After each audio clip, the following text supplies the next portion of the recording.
To tell you that I'm excited about this interview is really an understatement. Oh, thank you so much for having me. I'm honored. Jessie from Projectarian. Your stall is absolutely beautiful. Oh, thank you so much. Thank you. And I am in awe about your designs. You're so kind. No, but seriously, the way that your stall is set up, it's all IT related with barcodes going to your pattern, but your designs for me is the detail, the level of the intrigueness and the surprises for me is really extraordinary. Yeah, that's the fun in it, is adding all those tiny little details and making it intricate to set my patterns apart from the like absolutely saturated crochet pattern marketplace. For sure. So before we really delve into your patterns, Jessie, I want to know your journey from starting crocheting to getting to this point. Okay. I'm really very intrigued to hear your story. So it's a funny story because it actually started because I broke my foot. Oh my word. Thank you, foot. So I've always been like into crafts and stuff, but my main thing was sewing with the sewing machine. And I broke my foot, so I couldn't use the pedal. And my family members and friends and stuff were all having babies at the time, and I wanted to make them gifts, you know, like baby shower gifts. And so I was busy hand sewing this swaddling blanket, and it was a unicorn. So I asked my mom, how can I do the horn? This was like what, 2012, so a while ago. And she's like, why don't you crochet the horn? I'm like, I really don't want to learn to crochet. And she's like, let's just try it, because my granny tried before and it didn't go well. So I was like, okay, let's give it another go. And yeah, it was instant obsession. And I don't know, maybe it was just the way she taught me, but I got it instantly, and I was born with natural tension. My tension was just naturally perfect, so it wasn't frustrating for me to crochet. And so because it was just easy and I could see how to do whatever I wanted, I started designing like almost immediately. Oh wow. And, yeah, and so it's just from the get-go, it was just like, this is what I'm doing. This is amazing. So from the disaster of having your foot being broken, something really came beautiful out of that experience. Exactly. I love the story. Thank you, foot, for being broken, because we need these beautiful patterns in our life. So you started immediately. How did you know? What guided you to write these patterns? And because there was no experience, right? No, there was nothing, but I don't know, my mom, she taught me how to crochet, and then we found a few patterns for me to practice with, and she would read them to me because I couldn't read a pattern. Yeah. And then she showed me how to read a pattern, and then from there, I don't know, I just decided I wanted to make my own things, and so that's what I started doing. And then I was like, okay, I want to write patterns, but how do you do that? So it was just trial and error of like, okay, how do I write a pattern now? And then how do I sell a pattern? And that kind of thing. That's amazing. So how old has Projectarian been now? For how many years in business? Yes, officially designing so patterns? I didn't start as Projectarian. Oh really? Yeah, I started as crayons crochet. Crayons? Yes, and then it didn't work. It didn't work out. And a few years later, I never stopped crocheting, but my business as crayons crochet didn't work. And then I was like, okay, I'm going to start another business, but I don't know what it's going to be. I'm going to call it Projectarian, because that's an umbrella kind of name. There's a Projectarian. I made up the word. It's a person who has different types of projects. Yes. So I was like, I can do anything under this umbrella. So actually, I just started trying things. Like I thought to myself, I can do like any kind of craft. I can learn it. I'm capable. So let's start trying things and see what makes money.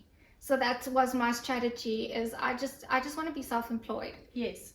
And when I tried a bunch of things, and when I got to crochet, that was the money maker. So I'm like, well, perfect, because I'm obsessed anyway. That's lovely. Yeah. That is amazing. I want you to talk about your beautiful projects. And I mean, some of them is in the stall that I love. I think my favorite one is the crab.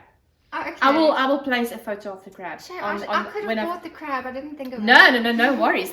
But I think that is my favorite one. The other one is it not the sloth? What is the other name? The lemur. Or No, not the Lima. I can't remember that name. No, don't worry.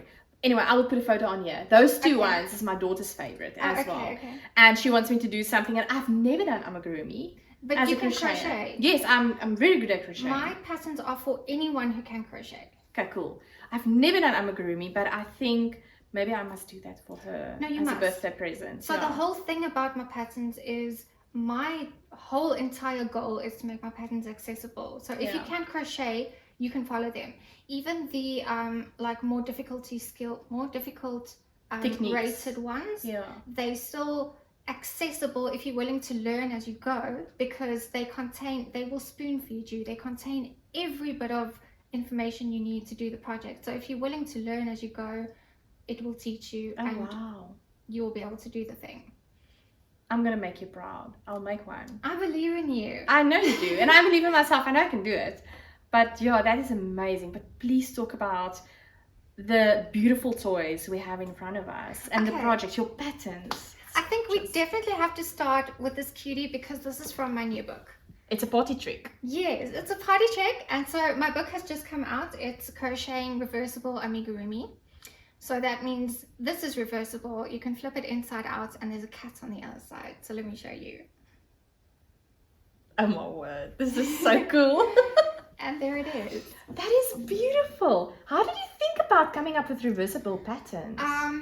You know, I think I actually have to credit my best friend Jackie, because I think one day, like I keep a list of all the things that I want to make, and one day I was like, Jackie, what should I do next? And she's like, you should do a crab that flips inside out to become a pineapple. And I'm like, okay, that's impossible, but I'm going to do it. And then I did it, and everybody lost their minds, and they're like, we love this whole reversible thing. So then I did the jerboa that becomes a strawberry, and I did the platypus that becomes a pear. That's the word. That's the word. Platypus. Yes, that's the word. That's the other one I love. And then, because Skiapies saw my crab, and they were like, can you do something like that for us? So I did the jerboa for them. Then I did the platypus for fun, and then that's when my publisher approached me, and they're like, we want a book of this. So that's when I did the whole collection for the book. Yes. That is amazing. And so the whole thing about the book is they're reversible, but you can also make them as just like standalone amigurumi. And the book also teaches you, it focuses on the easy way to crochet with fur, because fur can be a pain, but the book makes it easy. That is lovely, because I have to say, I do not like to work with this yarn. I hated it. It was impossible. I ended up throwing away so many projects like in the middle, because it's impossible. Yeah. And I was like, no, there must be a better way. So I found all the better ways and put them together in a book, and now I'm obsessed. Like, I want to do everything with fur, because now it's easy. Wow. Yeah. That's amazing. I love it. This is such a great trick. Oh wow. All right, and the other patterns. Okay, so this is my newest one that has gone viral on Instagram, 2 million views. What? Yes. So that is why we had to have the virtual workshop, because my customer base is international. Like I'm not in touch with my local customer base. So it's another reason I'm here, is to get in touch, you know. But my customer base is international, and they you know, the video went viral, and they're like, we want to come. And I'm like, okay. So we decided, okay, let's have a virtual workshop. And so we had 350 people sign up. That's amazing. And yeah, so we have to do a kiss. So the thing about the puffer purse is that when you pull the drawstring, it makes a kiss. That is so and I think cute. that's what has everyone hooked. Yeah, it's so cute.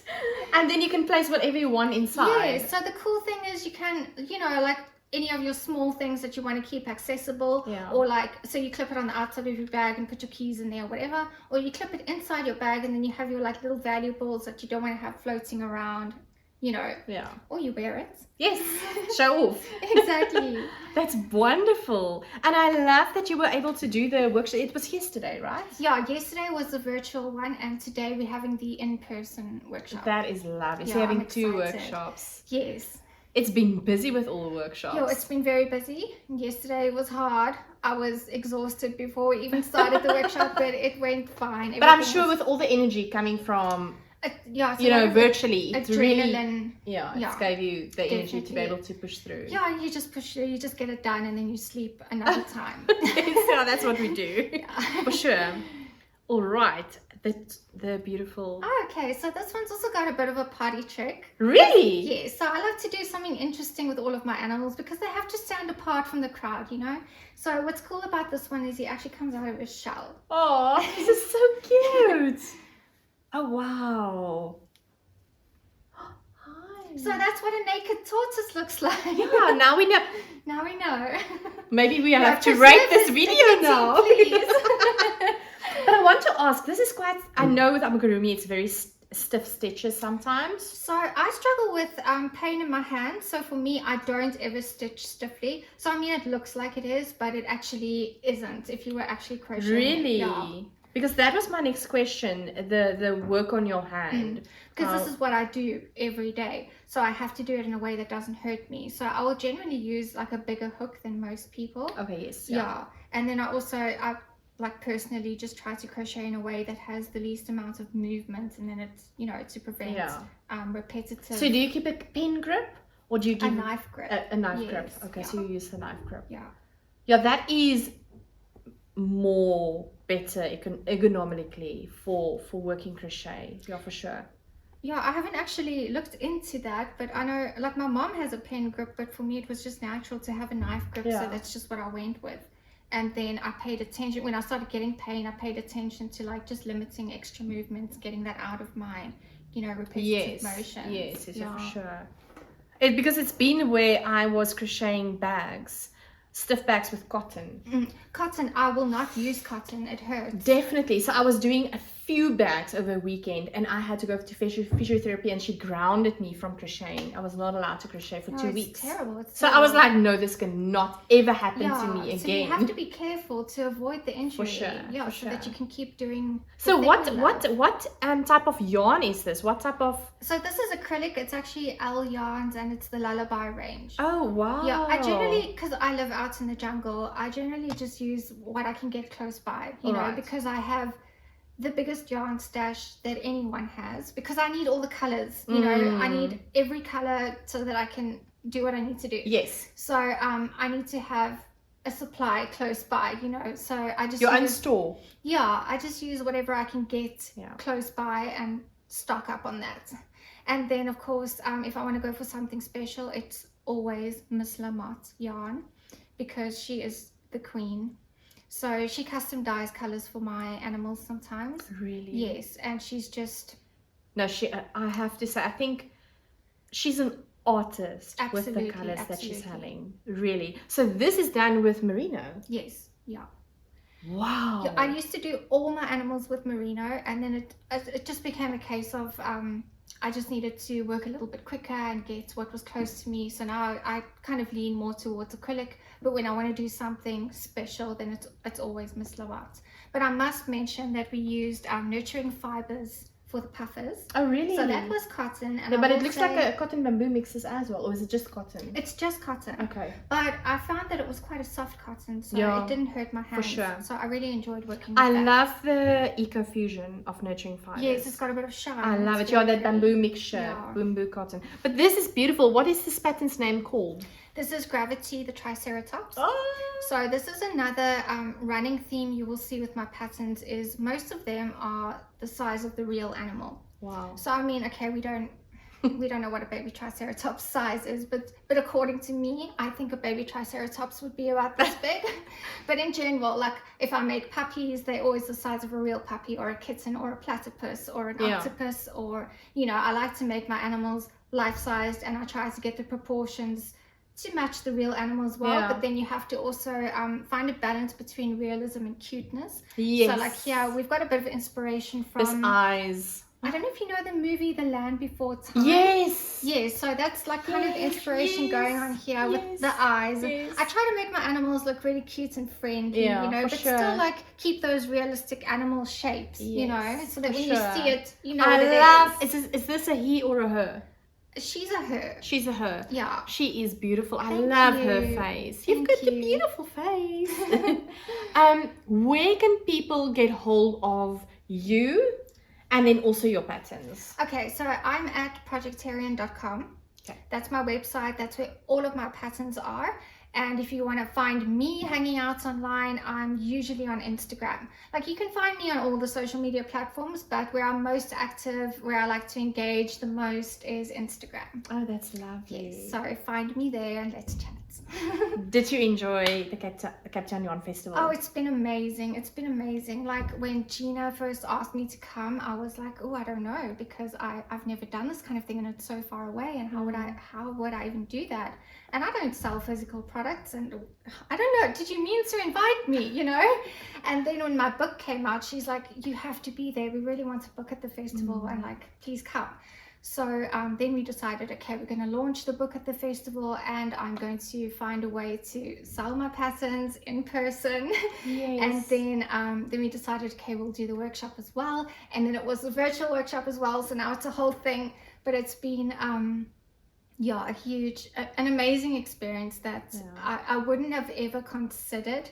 So I'm incredibly grateful to Gina and Carle for making this happen. They've supported me immensely, and it's something I never would have dreamed of. So it's massive. Doing the virtual workshop opened a whole different avenue for me, you know. So it's just amazing, and I'm excited for the rest of it, you know. For your business to grow. Yes, exactly, and especially to connect with my local audience as well. You know? For sure, but also flying the South African flag so high in the crafting community internationally. So for I'm so proud of you. Thank you. Yeah, Thank and you. I love your patterns, Thank Jessie. you. You're really amazing. Oh, you're very sweet. Thank you for coming for the interview. Thanks I for really having appreciate me. It was a lot of fun. Yes, it was lovely having you.